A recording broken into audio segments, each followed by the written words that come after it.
everyone. Today my topic is paralanguage. We all know that our voice is an extraordinary human instrument that we have. People from different walks of life have recognized that human voice communicates something beyond the language, something beyond the word. All these impressionistic descriptions include tone of voice, pitch of voice, tempo, intensity of voice, voice quality, manner of speaking, inflection, etc. etc. And all these are collectively called as vocalics or paralanguage. Whenever a person speaks, his voice reveals his age, gender, geographical background, his level of education, his native birthplace, emotional state, as well as his relationship with the listener. Coming on to the aspect of tone.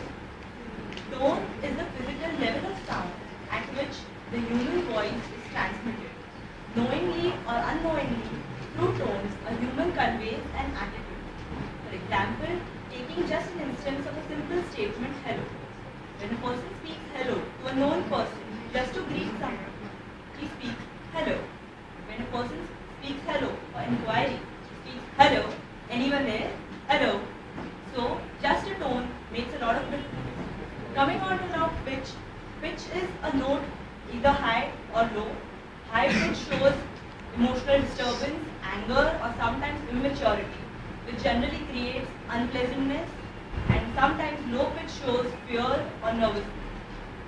One of the most important topics in paralanguage or vocalics is stress on words. When we go for stress on words, stress given on different words in a single statement can create a number of meanings.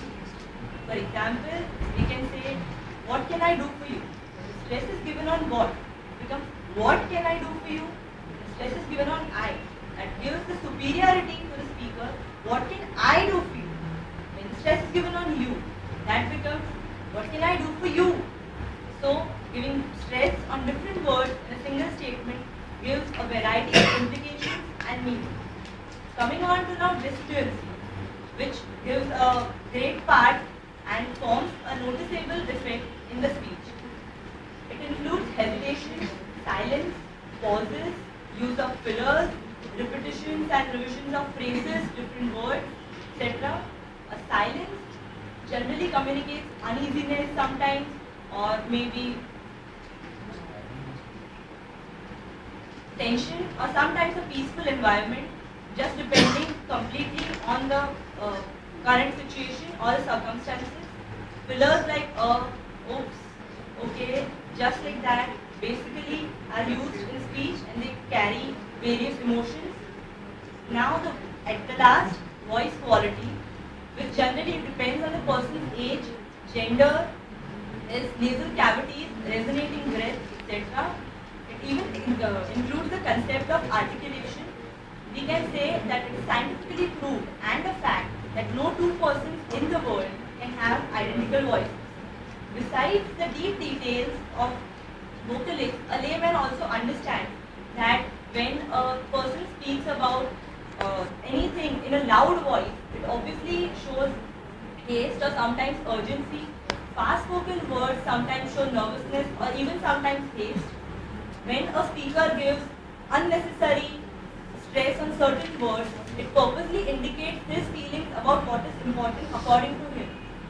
A pitch variation, when not present in a speech, becomes monotonic, and excessive pitch variation becomes artificial or dramatic. So, in each one's life, day-to-day life, routine life, paralanguage or vocalics and its decoding is a necessary part, essential part, consciously or unconsciously. Thank you.